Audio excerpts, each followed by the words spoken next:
사도행전 5장 33절에서 37절의 말씀입니다. 오늘의 말씀은 사도행전 5장 33절에서 37절까지의 말씀입니다. 저와 여러분이 교독하도록 하겠습니다. 그들이 듣고 크게 노하여 사도들을 없이하고자 할세. 바리새인 가말리엘은 율법 교사로 모든 백성에게 존경을 받는 자라. 공회 중에 일어나 명하여 사도들을 잠깐 밖에 나가게 하고 말하되 이스라엘 사람들아, 너희가 이 사람들에게 대하여 어떻게 하려는지 조심하라. 이전에 듣다가 일어나 스스로 선전하며 사람이 약 400명이나 따르더니 그가 죽임을 당하며 따르던 모든 사람들이 흩어져 없어졌고. 같이 읽겠습니다. 그 후 오적할 때에 갈릴리에 유다가 일어나 백성을 꿰어 따르게 하다가 그도 당한즉 따르던 모든 사람들이 흩어졌느니라. 아멘. 하나님, 우리가 예수만 따라가는 자 되게 하여 주시옵소서. 하나님께서 의인의 길은 인정하시나 악인의 길은 망하리로다 하셨으니 주님, 우리가 의인의 길로 주님의 길로 따라가는 자 되게 하여 주시옵소서. 예수 그리스도의 이름으로 기도드립니다. 아멘. 이 사도들이 사내들인 공회 앞에서 두려워하지 않고 계속해서 예수를 증거합니다. 옥에 잡히기도 하고 계속 신문을 봤는데 그럼에도 불구하고 좌절하지 않습니다. 계속해서 주님을 증거하는 것이죠. 그래서 어떻게 하느냐? 33절에 그들이 듣고 크게 노하여 사도들을 없이하고자 할세. 사도를 이제 제거하려고 합니다. 사도들을 죽이려고 해요. 이제 예수를 죽였던 이 사내들인 공회원 사람들이 이제 예수를 따르던 자들, 사도들도 없이하고자, 제거하고자 그렇게 하는 것이죠. 왜냐하면 그들은 예수를 인정하지 않고 당연히 예수를 따르던 자들도 인정하지 아니하겠죠. 그래서 최후로 이제 도저히 말로 해도 타이르고 어미 금하고 이렇게 협박까지 하고 했으나 그들이 이제 말을 듣지 않으려고 하는 것이죠. 그래서 이제 그들을 어떻게 하냐? 이제 제거하려고, 없이 하려고 그렇게 하는 것입니다. 그러나 34절에 보시면 바리새인 가말리엘은 율법 교사로, 이 가말리엘이라는 사람이 율법 교사, 그러니까 서기관이죠. 율법 교사인 이 가말리엘이 등장합니다. 이 바리새인인데요. 모든 백성에게 존경을 받는 자라. 이 가말리엘이 어떤 사람이냐면 그냥 지도자 중에, 리더 중에 한 사람이 아니라 존경을 받는 사람. 그러니까 영향력이 있다는 것이죠. 이 사람이 한마디를 하면 다른 사람이 다 듣는 것입니다. 이 사람이 백성들의 지지를 받는 사람이기 때문에. 그래서 공회 중에 일어나 사도들을 명하여 사도들을 잠깐 밖에 나가게 하고, 그래서 사람들을 좀 내보내고, 그러니까 사도들을 좀 내보내고 사람들에게 이제 무슨 말을 하려고 하는 것이죠. 이 사람은 백성들의 지지를 받고 또 존경을 받는 자이기 때문에 이 사람의 말 한마디는 큰 영향을 줍니다. 사실 이 사람의 말대로 일어나는 게 그 뒤에 일어나거든요. 그래서 다 나쁜 사람이라고 볼 수는 없지만, 좀 나쁘긴 하죠. 예수님을 팔았으니까. 그래도 그 중에 이 사람은 그래도 좀 지혜로운 편인 것 같습니다. 이 사람이 하는 얘기를 들어보면, 그래도 나쁜 사람 중에서도, 예수님을 판 사람 중에서도, 그래도 가말리엘은, 이 율법학자는 그래도 참 지혜로운, 역사의 그 상황들을 얘기하고, 그 상황들을 보니까, 하나님께서 역사하시면 그들이 괜찮을 거고, 그렇지 않으면 그들이 알아서 망할 거다, 이런 얘기를 뒤에 하거든요. 그래서 지혜로운 그런 이 사람의 말을 볼 수가 있는 것입니다. 이 두 사람을 언급하는데요. 36절에 35절을 먼저 볼까요? 말하되 이스라엘 사람들아, 너희가 이 사람들에게 대하여, 이 사람들이라고 얘기하는 사람들은 사도들을 가리키는 겁니다. 사도들에 대하여 어떻게 하려는지 조심하라. 사도들을 어떻게 처리할지, 어떻게 대처할지 조심하라. 왜 그랬냐면, 지금 가말리엘이 말하기 전에 이 공회원들이 어떻게 하려고 그랬습니까? 사도들을 죽이려 했습니다. 없이 하고자 할세. 사도들을 죽이려 하니까 가말리엘이 이제 사람들의 존경을 받는 가말리엘이 일어나가지고 죽이지 마라, 이런 얘기 하는 거죠. 그러니까 죽이지 마라, 직접적 얘기하진 않았지만 조심해라. 어떻게 해야 될지 잘 조심해라. 그 뒤에 이제 근거들을 얘기하거든요. 그 뒤에 이제 무슨 이유 때문에 조심하라 하는지 우리가 한번 보고자 합니다. 36절을 한번 보시면 이전에 드다라는 인물이 나오거든요. 오늘 드다와 유다 이 두 사람의 인물이 나오는데, 드다가 일어나 스스로 선전하며, 스스로 이제 자기를 이제 자기 이름을 내고 내가 이런 사람이다 얘기했겠죠.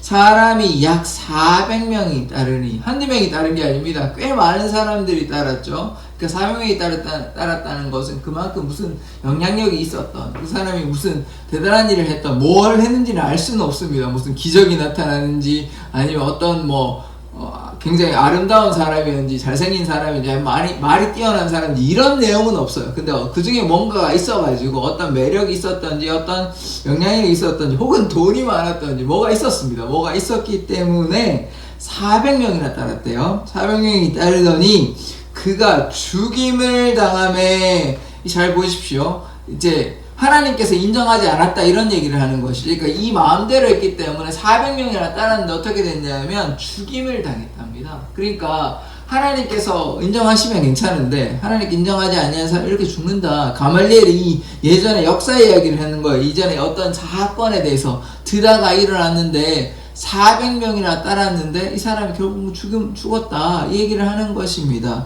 그래서 모든 사람들이 흩어져 없어졌고, 첫 번째 이제 드다 사건을 얘기하면서 드다가 일어나서 400명이나 따랐지만 결국 그 사람들은 다 흩어졌다. 드다는 또 죽임을 당했다. 이런 얘기하는 것입니다. 한 사건만 얘기하는 것이 아니라 또 그 전에 사건을 얘기하는데, 또 다른 사람이 있는데 유다라는 사람이 있어요. 37절에 보시면 그 후에 호적할 때 이제 주소를 등록하고 이렇게 하는 거죠. 그래서 그걸 할 때 갈릴리에 유다가 일어나, 이제 유다라는 사람이 있습니다. 유다가 일어나서 백성을 꿰어 따르게 하다가, 이 사람도 얼마나 많은 사람들이 깨었는지는 모르겠습니다. 언급되지 않기 때문에. 그러나 일부의 사람들이 이 사람을 따라갔던 것이죠. 꿰어 따르게 하다가 그도 망한 즉 따르던 모든 사람들이 흩어졌느니라. 지금 두 가지 사건을 얘기하고 있어요. 드다라는 인물과 또 유다라는 사람들이 일어났는데, 드다라는 사람은 400명 정도 따라갔는데 결국은 죽었고, 그 다음에 유다라는 사람도 어떻게 됐냐면 그도 망했다. 죽었는지 어떤지 죽었을 가능성이 많을 것 같습니다만은 어쨌든 망해가지고 흩어졌다. 그래서 이 두 가지 사건을 얘기하는 것입니다. 드다 사건과 유다 사건을 통해서 이 사람이 지금 뭘 얘기하고 있냐면, 하나님께서 인정하시면 이 사람은 괜찮을 것이고, 그렇지 아니하면 알아서 다 망하고 알아서 죽고 이렇게 될 거다. 이런 얘기 가말리엘이 하는 것이에요. 그래서 지금 이 말씀을 우리가 한번 찾아봤으면 좋겠는데, 그냥 놔두겠습니다. 이 시편 1편에 보면 이런 말씀이 있어요. 복 있는 사람에 대해서 얘기하는 거 있잖아요. 복 있는 사람은 악인의 길을 쫓지 아니하고 죄인의 길에 서지 아니하고 오만한 자리에 앉지 아니하고, 이런 말씀이 있는데, 그 마지막에 어떤 말씀이 있냐면, 대저 여호와께서 의인의 길은 인정하시나 악인의 길은 망하리로다. 오늘 이 사건을 이제 보면 되는 것입니다. 드다, 유다, 이 두 사람의 특징은 뭐냐면 악인이었다는 거죠. 하나님께서 인정하시진 않았죠. 백성을 깨우고 일부의 400명 혹은 몇백 명의 지지를 받았는지는 모르겠으나 그들의 지지를 받았지만, 그러나 하나님께서 인정한다고 보기는 힘든 것이죠. 그래서 대저 악인의 길은 망하지만 여호와께서 의인의 길은 인정하시는 것입니다. 그래서 이 제자들의 삶을 보면 되지 않습니까? 제자들은 때로 고난, 고통, 아픔이 있지만 하나님께서 인정하시는 의인인 것이죠. 예수 그리스도를 따라 살아가는 사람들입니다. 그래서 우리의 삶도 마찬가지예요. 오늘 우리가 예수님을 향해 믿음으로 나아갈 때는 예수님께서 우리의 길을 인정하시고 함께하여 주시지만, 그러나 우리가 하나님의 길을 쫓아가지 아니하면 결국 어떻게 됩니까? 망하는 것이죠. 예. 의인의 길은 하나님께서 인정하시지만 악인의 길은 망하는 것입니다. 이 망한다는 것은 이 땅의 삶만 얘기하는 것이 아닙니다.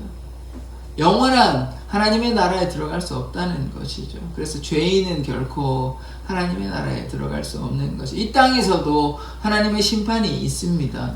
지금 악인이 형통하는 것 같아 보이지만, 악인이 잘 먹고 잘 사는 것 같아 보이지만 그렇지 아니한 것이죠. 또 그렇다 손 치더라도 결국 영생은 누리지 못한다. 그것이 이제 예수님께서 부자와 나사로를 통해서 비유한 것이죠. 나사로는 의인, 그 다음에 부자는 어떤 사람입니까? 악인이죠. 이 땅에서 형통함을 누렸고 잘 살았지만 결국은 영생을 누리지 못하는, 그래서 악인의 길은 망하리로다. 이 말씀을, 그러면 의인의 길은 여호와께서 인정하시나? 그러니까 인정하는 거죠. 우리가 하나님의 나라에 들어갈 수 있는 것입니다. 그래서 어떠한 고난, 역경, 아픔이 있어도 우리가 때로 뭐 좌절하고 싶은 순간이 있습니다. 때로 우리의 원대로 되지 않을 수가 있습니다. 지금 제자들이 날마다 형통한 길로 가지는 않았습니다. 옥에 갇히고 또 사람들이 협박하고 이런 고난 가운데 있었지만 좌절하지 아니하고 주님을 향해 믿음으로 나아갔잖아요. 그래서 우리에게도 때로 좌절이 있더라도 좌절하지 않고 낙심하지 않고 주님을 향해 나아가야 합니다. 왜요? 주님께서 우리와 함께 하시기 때문에, 주님께서 인정하실 뿐만 아니라 우리와 함께 하십니다. 주님께서 의인의 길은, 성도의 삶을 인정하시고 함께 하여 주시고 지켜주시고 보호하여 주시는 것입니다. 그 하나님을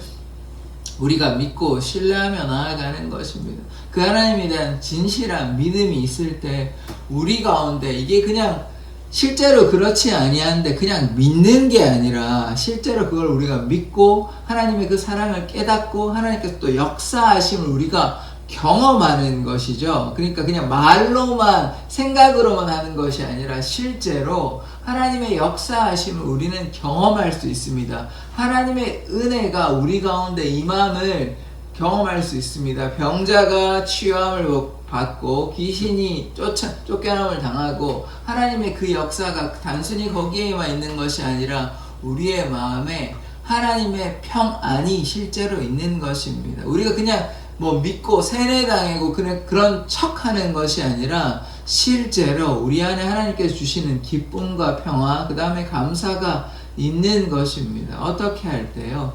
하나님께 순종할 때, 하나님께 나아갈 때. 왜냐하면 하나님께서, 여호와께서 의인의 길, 성도의 길은 인정하시고 함께 하시고 돌보시기 때문입니다. 하나님께서 시편 23편에 뭐라고 합니까? 여호와는 나의 목자십니다. 여호와께서 우리의 목자 되시기 때문에 우리의 삶을 돌보십니다. 그가 상함은 우리의 죄 때문입니다. 그가 찔림은 우리의 죄악 때문입니다. 우리의 허물과 죄악 때문에 그가 찢기고 그가 상한 것입니다. 그래서 그가 징계를 당함으로 우리가 평화를 누리는 것입니다. 그러니까 예수 그리스도 십자가 때문에 우리가 평화를 누리고, 그 다음에 그가 채찍에 맞음으로 우리가 나음을 얻습니다. 그래서 하나님의 그 사랑 때문에, 또 어떤 말, 시편 68편에 어떤 말씀이 있냐면 하나님께서 우리의 짐을 지어주신대요. 하나님께서 우리의 짐을 지신다고, 매일 우리의 짐을 지신다라는 표현이 있거든요. 지금 무엇입니까? 우리가 하나님을 신뢰한다면 누가 우리의 짐을, 죄짐 맡은 우리 구주라는 찬양이 있지 않습니까? 그 시편의 말씀도 있습니다. 그래서 성경을 매일 꾸준히 읽어보십시오. 거기에 하나님의 놀라운 은혜가 있습니다. 중간중간에 예전에는 이런 말씀이 있었나 몰랐는데 보니까 또 이런 말씀도 있거든요. 그래서 하나님께서 우리의 짐을 맡아 주십니다. 하나님께서 우리를 돌보아 주시는 것입니다. 그분이 우리의 구원자 되십니다. 그분이 우리의 구원자 되셔서 우리의 모든 짐을 맡아 주십니다. 어떻게 하면요? 우리의 짐을 맡겨야 되겠죠. 하나님께 순종하면. 그래서 오늘 제자들이 이렇게 감옥에 갇히기도 하고 또 신문 당하는 이 장면에서 가말리엘이 나타나서 현명한 말을 하는 것입니다. 의인의 길은 인정하시나 악인의 길은 망하는 것입니다. 이들이 하나님께로 따라간다면 하나님께서 인정하시고 도와주시지만, 그렇지 않으면 알아서 망하는 것이죠. 그래서 의인의 길을 하나님께서 도와주시는 것입니다. 우리에게 때로 아픔이 있어도, 때로 우리가 원하는 대로 되지 않을 수 있습니다. 또 시간이 오래 걸릴 수 있습니다. 그러나 그때에도 좌절하지 아니하고 하나님 바라보셨으면 좋겠습니다. 심지어 이들은 계속해서 바울 같은 경우는 얼마나 고난 많이 당합니까? 그래도 좌절하지 않습니다. 표대를 향해 믿음으로 나아가는 것입니다. 왜냐하면 내 삶의 주인은 누구이십니까? 예수 그리스도시기 때문에. 내가 그리스도와 함께 십자가에 못 박혔다. 이 말은 무엇입니까? 나는 죽었다는 것이에요. 내 인생이 내 인생이 아니라 주님의 인생이라는 거예요. 내 삶의 주인은 주인이기 때문에 내가 육체 가운데 사는 것은 나를 사랑하사 나를 위해 자기 몸을 버리신 그리스도 안에 사는 것이래요. 그러니까 내 삶의 주인은 내가 뭘 하든지 나는 없고 이제 그리스도께서 나를 위해 십자가에 달려 죽으신 그 그리스도의 그 사랑 때문에 그리스도만 따라가기 위해서 내가 살아간다. 이 얘기한 거 아닙니까? 그 삶이 우리의 삶이 될 줄 믿습니다. 그 삶을 살아갈 때 하나님께서 놀라우신 상급으로 갚아주십니다. 우리가 영생을 누리고 영원한 삶이 있습니다. 이 땅의 삶이 아무리 오래 살아도 여러분이 정말 건강해서 아무리 살아도 한 100년 정도 살면 정말 오래 사시는 것입니다. 그러나 그렇지 아니하면 80대, 90대 이 정도면 아마 일찍 돌아가시는 분들은 70대, 60, 70대도 돌아가시잖아요. 그러니까 길지 않다고요, 우리의 삶이. 그러면 무엇을 택하시겠습니까? 하나님의 길을 택하시겠습니까? 아니면 사람의 길, 세상의 길을 택하시겠습니까? 저는 하나님의 길, 생명의 길을 택하시겠습니다. 여러분은 어떤 길을 택하시겠습니까? 생명의 길로 택할 때 사망의 길로 가지 않습니다. 영생을 누릴 수 있습니다. 하나님께 순종하면 하나님의 귀한 상급으로 갚아주십니다. 이 제자들이 그러했기 때문에 그것을 알고 깨닫고 주님과 동행하였던 것 아닙니까?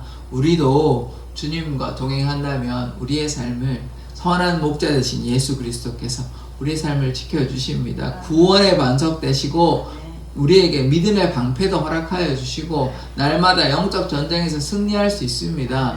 무엇하면요? 주님과 동행하는 사람 되어야 됩니다. 주님께서 우리와 함께 하시는 것입니다. 하나님께서 우리의 길을 인정하시고 그리스도의 그 영광의 빛을 우리 가운데 비추어 주십니다. 하나님만 온전히 신뢰하며 나아가는 우리 사랑의 공동체 여러분 되시기를 소망합니다. 아멘. 기도하겠습니다. 하나님, 대저 여호와께서 의인의 길은 인정하시나 악인의 길은 망하리로다 하신 그 말씀처럼 우리의 삶에 날마다 함께하여 주셔서 우리가 드다와 유다와 같이 망하는 삶이 아니라 하나님께서 인정하여 생명의 길로 나아가는 삶 되게 하여 주시옵소서. 우리가 생명의